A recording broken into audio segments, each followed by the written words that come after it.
Today's tip is to master more machines. This episode is a continuation from episode 71. That one was full of information to help you decide which cardio machine is right for you based on your goals, interest, and any injuries or limitations, and to give you some basic tips on how to use them to get the best bang for your workout buck. In that episode, I talked about the treadmill, the elliptical, and the exercise bike. Go back and listen to it if you missed it. Today, I'll be covering the stair climber and the rower. I'm also going to touch on some other fun equipment you may have seen in your gym, but not known much about. The ski erg, Jacob's ladder, the air runner, and the air bike. Now, before I go on, if you're completely new to the gym or you're headed back after a long break, you might also want to go back and listen to episode 57. It covers the basics of gym lingo, etiquette, and equipment. And as always, make sure you consult your physician or a certified personal trainer before starting a new exercise routine to ensure that it's safe and effective for you. All right, let's get started with the rower. The rower simulates rowing a boat, and it offers a full-body, low-impact workout activating 86% of the body's muscles. That's a pretty impressive return on investment. To start, make sure the resistance is at the lowest setting. This is often located on the side of the fan, number 1 being the lowest resistance to 10 being the highest. Take a seat and adjust the foot plate to suit your foot length. The adjustable strap goes over the joint at the base of your big toes. The toes should bend comfortably so you're able to push off the balls of your feet. Once you're strapped in, bend your knees and place your hands on the outside of the oar, not in the center. Float your pinky fingers off the end and rest your thumbs on top. Don't wrap them around.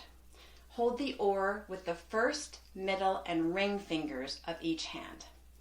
The bulk of the power actually comes from your lower body, so you should be pushing off with your legs. Your arms and back only need to help towards the end of the pulling movement. Every time you pull back, remember to use your upper back, not your shoulders and biceps. With your back straight, core engaged, and the balls of your feet firmly in the straps, push back first with the lower body, then use your upper back to pull your hands towards your chest. Bring the oar to just below your chest. Any higher and you're using more energy than is necessary. Release your arms towards the base. Once they're straight, you bend your knees to glide back to the starting position. Think legs, arms, arms, legs. Your glide backwards should be twice as fast as your return to starting position. So think 1 count to glide back and 2 counts to glide forwards back to the starting position. If you're looking at the display, the strokes per minute is how many times you row or stroke in 1 minute. Keep this number at around 30 to ensure you're using effective power, not just flinging your body back and forth. The split time, or pace, is the amount of time it takes to row 500 meters. To increase your pace, push out with more power. Don't just go faster. Next, let's head to the stair climber. There are 2 types of stair climbers, the pedal type steppers and the step mill. The pedal steppers require you to push down on the pedals to keep your body mostly still as you do so, meaning it gets your core a little more involved. To vary the difficulty level, you change the resistance or you take smaller or larger steps. The step mill is more like a traditional flight of stairs that moves like an escalator. You can increase the speed or take the steps 2 at a time for a more challenging workout. Both types offer an effective low-impact workout with a focus on the muscles in your legs. Begin by lightly placing your hands on the front or side bars. If you're new to the stair climber, you may want to use the bars for balance.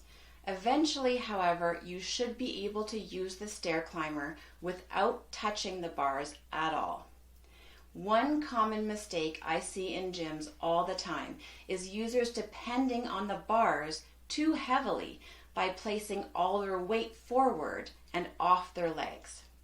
This means you aren't using the leg muscles effectively. It puts too much pressure on the upper body and it results in a less effective workout. Now start off slowly at a comfortable, moderate pace. If you find yourself clutching the bars to keep up, then you're going too fast. Keep your entire foot on the stairs or pedals and drive through the heels to protect those knee joints. Keep your body upright, leaning just slightly forward, and don't slouch over the console.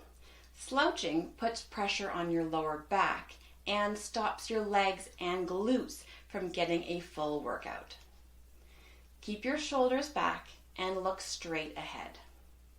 All right, the last few machines I want to quickly talk about are more specialty type machines and not exactly ones that you'll use the first day you step into a gym.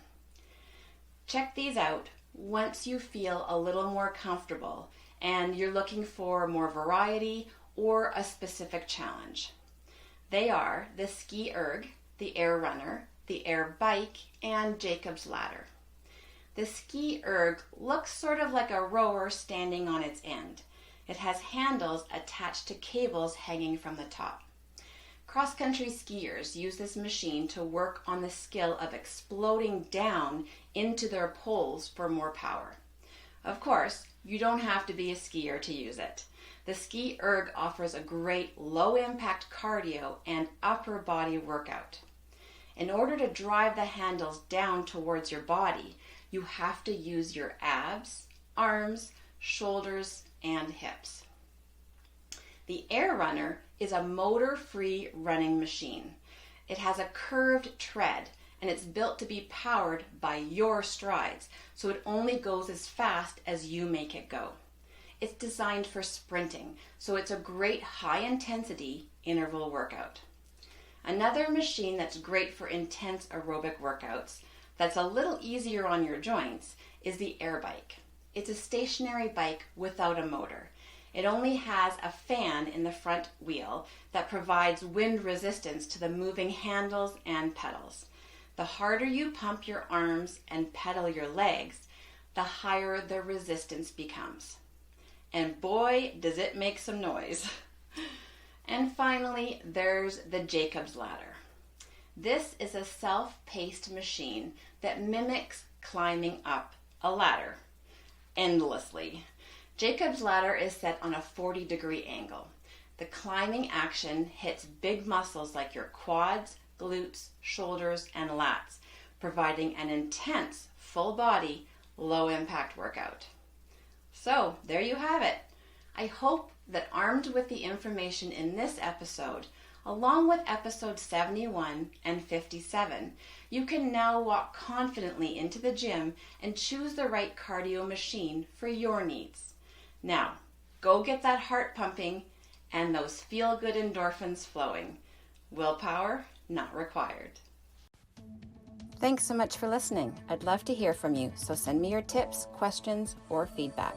You can find me on Facebook and Instagram at Fired Up Fitness Coaching, or email me at willpowernotrequired@firedupfitness.ca. Thanks so much. I look forward to connecting with you.